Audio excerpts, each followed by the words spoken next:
ఈనాడు ఇందిరమ్మ ఇండ్లు కావచ్చు, అదే విధంగా 200 యూనిట్లు ఉచిత కరెంటు కావచ్చు, రైతు రుణమాఫీ కావచ్చు, రైతు భరోసా కావచ్చు, 500 రూపాయల సిలిండర్ కావచ్చు, ఉచితంగా ఆడబిడ్డలకు ఆర్టీసీ బస్సుల్లో ప్రయాణం కావచ్చు. ఇవేవి కూడా కాంగ్రెస్ కు ఓటేస్తేనే చేస్తామని అనలేదు.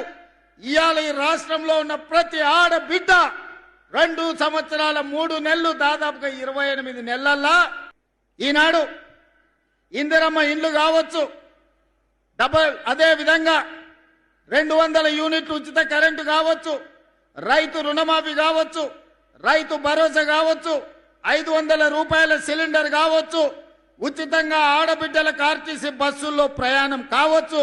ఇవేవి కూడా కాంగ్రెస్ కు ఓటేస్తేనే చేస్తామని అనలేదు. ఇవాళ ఈ రాష్ట్రంలో ఉన్న ప్రతి ఆడబిడ్డ 2 సంవత్సరాల 3 నెలలు దాదాపుగా 28 నెలల్లో